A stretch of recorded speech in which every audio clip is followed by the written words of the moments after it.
She sat at the corner table of a small cafe, clutching a paper cup of coffee as if it were liquid gold. Emily, a young nurse, had just finished a 12-hour shift at the hospital. Her feet ached, her scrubs were wrinkled, and her eyes stung from exhaustion.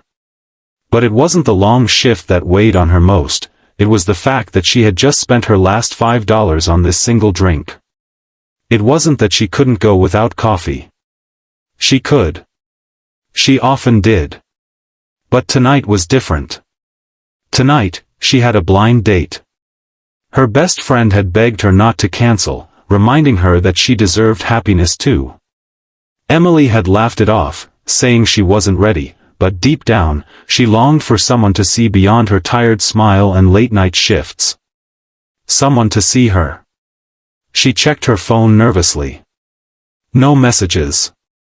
The minutes ticked by, and the little voice in her head whispered cruelly, "Of course he won't come.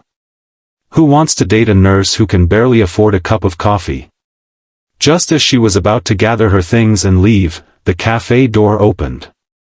A tall man stepped inside, brushing the autumn chill from his coat.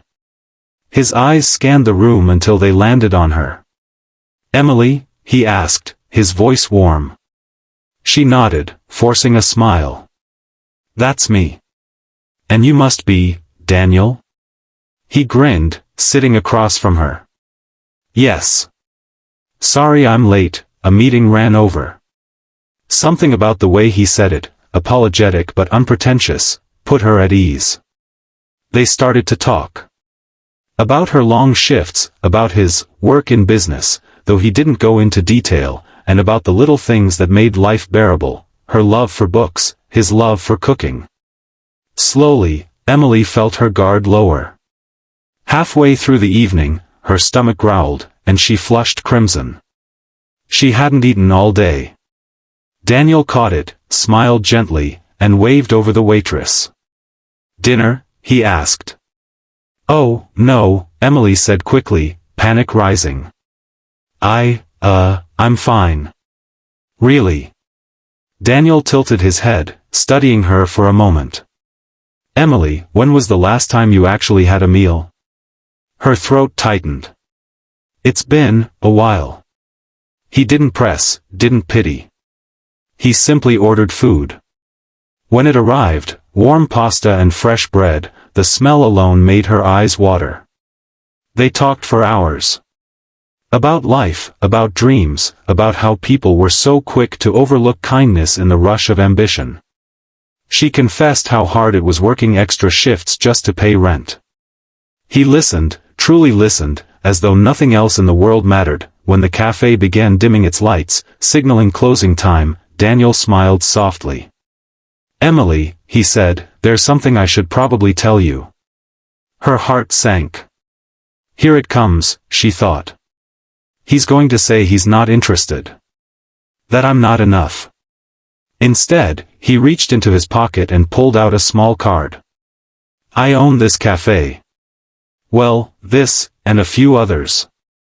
I didn't say anything earlier because I didn't want to make you uncomfortable." She stared at him, stunned. You're the CEO?" He chuckled, almost shyly.